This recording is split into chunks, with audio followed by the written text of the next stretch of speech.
Hello, I'm Leonard Maltin, and I'm happy to be sitting here at Fess Parker's beautiful winery in Los Olivos, California, with our host, our winemaker, and our star, Fess Parker.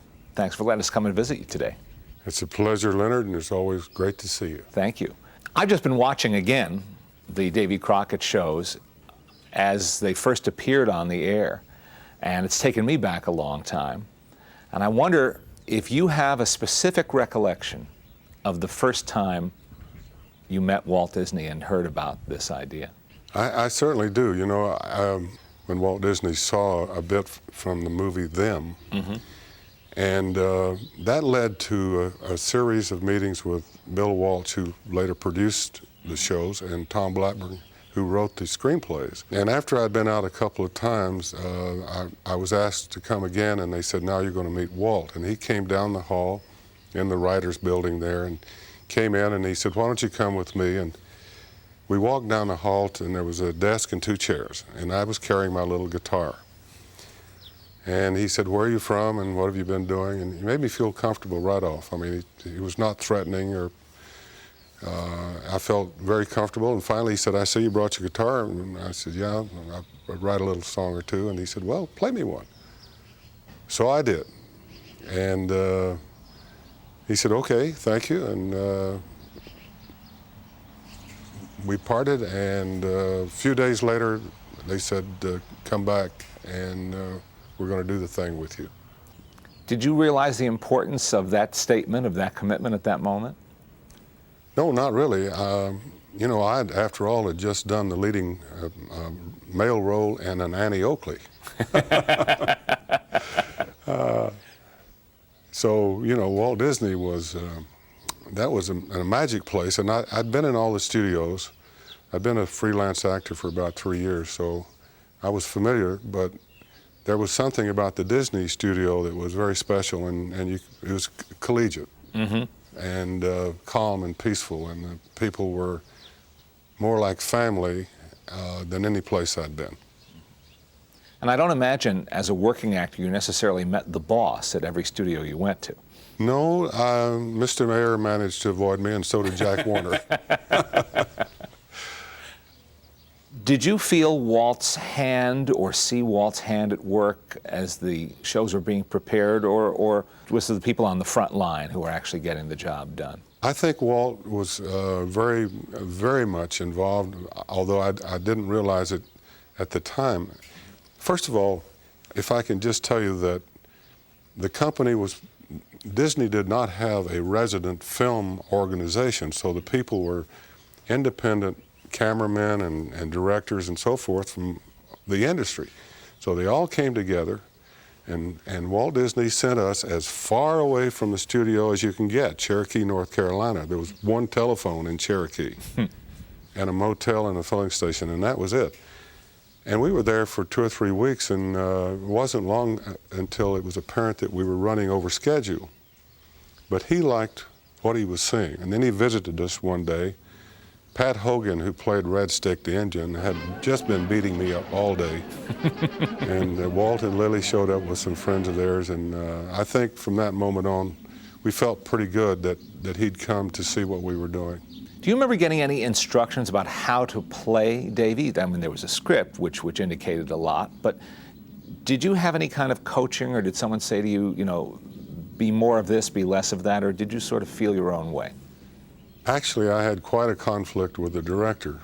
We became friends ultimately, but for a few weeks it was really difficult because he was a stage-trained actor turned director, Norman Foster. My background was just the few films that I'd been in, and I tended to be sort of low-key. And he didn't think that I was coming across, so he was constantly, you know, complaining and pushing me, and maybe it worked, you know. I mean, sometimes you have to get people a little irritated to get enough energy.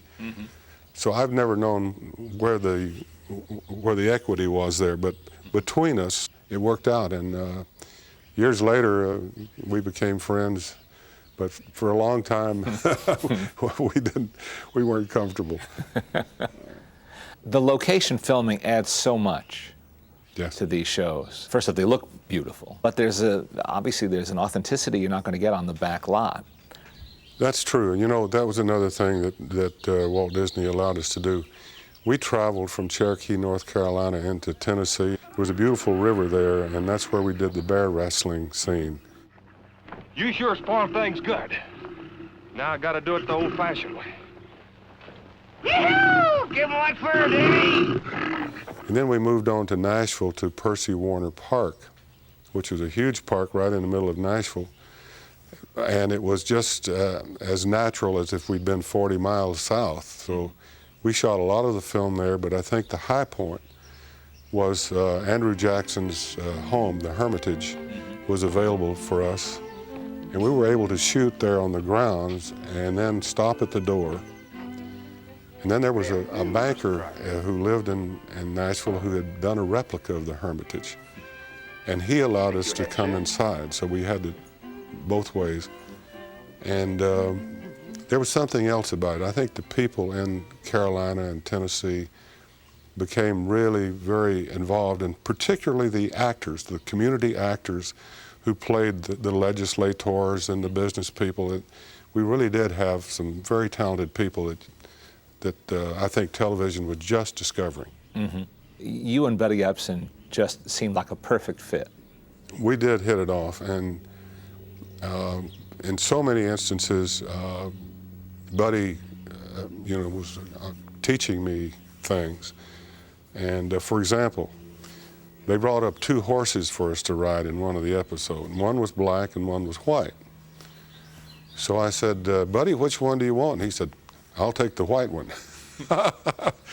So, we had that little friendly rivalry going on right from the beginning.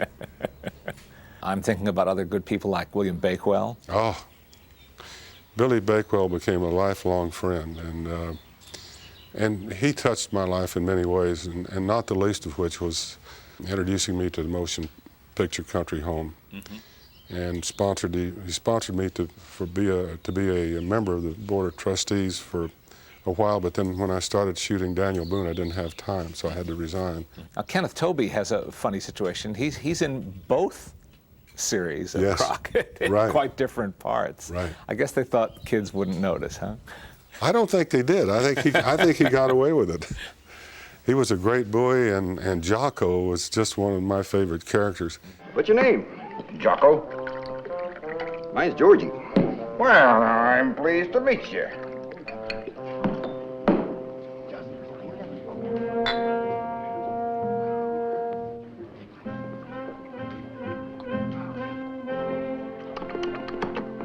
It's kind of tasty, ain't it? That girl Pink Whiskers on That girl Pink Whiskers on a hound dog. Also, Basil Ruysdael is there's another veteran who...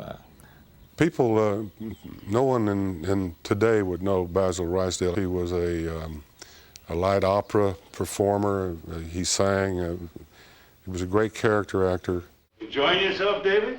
It was a mighty fine supper, Mr. President. Only the best in the presidential palace. Since you put that new portico up in front and got her fresh painted, folks are calling her the White House. Yeah, sounds better at that. Yeah, that's what she'll be from now on. And I remember when we got close to the scene where Davy Crockett goes in and makes his speech before Congress. He casually asked me on the set one day. He said, "Are you ready to do that scene that's coming up?" And I said, "Well, I think so." And he said, "Would you like to run the lines with me a little bit?" And I said, "Sure, I'd love to." Basil introduced me to some concepts of how to do that scene that, frankly, I hadn't the experience nor had I recognized. So he was a great help, and we continued our friendship until he passed away. All right, now let's talk about Jeff York. He is so wonderful as Mike Fink. And later on in Old Yeller and Yes, Great of course. Locomotive Chase and all those films that we had a lot of fun doing. Well, you know, Jeff was an interesting person. Ain't he forgive me yet? Nope. But he'll get over it. Well, lucky just his feelings got hurt. You know, Davy, you showed rare good sense of getting old Mike Fink to help you. So he was a character playing a character. Girls run and hide, brave men shiver. I'm Mike Fink, king of the river. I don't know if you call it typecasting or not, but again, Mike Mazurki just seems the perfect choice for that character. Mike introduced me to the concept that I could be a rag doll. We had no stunt doubles. We had to do our fight. We had to make them up and all that. And Mike and I were, you know, wrestling and fighting, and he would just pick me up and throw me, like I say, like a rag doll. And at one point, he was going to throw me into a split rail fence, which we had decided would be nice if I knocked the rail down. And so the first time he threw me into it, I had no padding, and the rail was much stronger than we anticipated, and it really hurt. So we took the blanket off the camera and I stuffed it in the back of my pants, and we did it again, and it worked. He spent many years as an actor, but many years as a wrestler as well. Absolutely. And I had, you know, great respect for his physical prowess. You know, it wasn't until we got to the River Pirates that someone thought about having some stunt doubles there. But by that time, we were accustomed to doing most of the things ourselves. Well, do you remember your first inkling that Davy was becoming a phenomenon? Unlike some of the other phenomenons that followed, they tended to be more pointed in their audience. This seemed to be mostly from the old to the young, or vice versa, and everybody in between, briefly. How quickly did they put you on a regimen of making personal appearances as Davy Crockett? My first stop was Oklahoma City, and this is the way it went. I got dressed in the restroom on a small commercial airplane, went down the stairs. There was a limousine and 6 motorcycle policemen, and we went as fast as you can go to a horse show in progress. I got out of the limousine, I had my rifle and my hat and my costume on, and they said, "Here's your horse." And I said, "What'll I do?" And they said, "Go in, ride around the arena, wave to the kids, come out to the middle, sing Davy Crockett, and anything else you'd like to do." And then that's the way we started. And were you kept pretty busy doing that for a while? 42 cities, 13 countries later. Wow.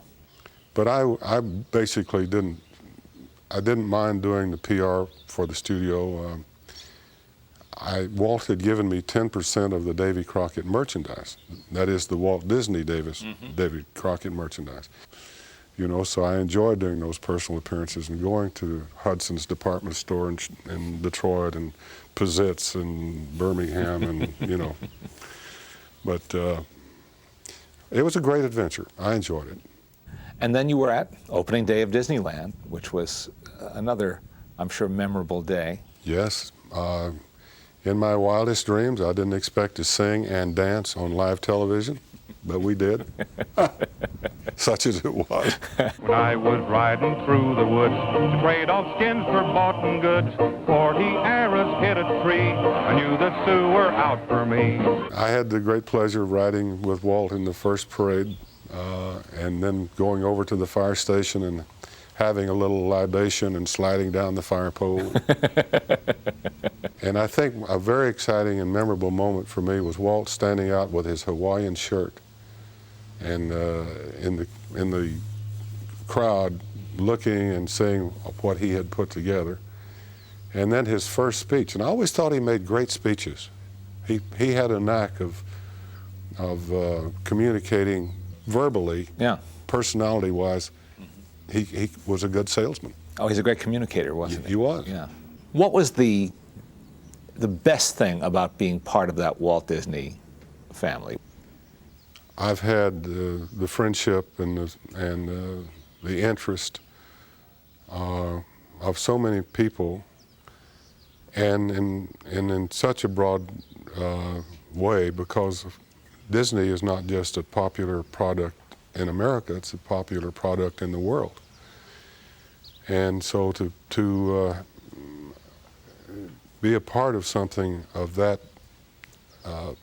nature and to have shared that with the individuals that created it, I often feel, you know, that I'm being congratulated for Bill Walsh and Bakewell and Walt and all the people. And it's been a wonderful experience. I've seen no negative, and the only thing I'm looking forward to is to go to Disneyland on the 50th anniversary of Disneyland. A worthy goal. Yes. Fess, I want to thank you for letting us visit your beautiful winery and for sharing all those wonderful memories. Cheers Leonard, to you. it's a pleasure on behalf of the Fess Parker family. And I'd like to invite you into the little village of Los Olivos here in Santa Barbara County for lunch. I think I will agree. Okay. Thank you very much. Beautiful.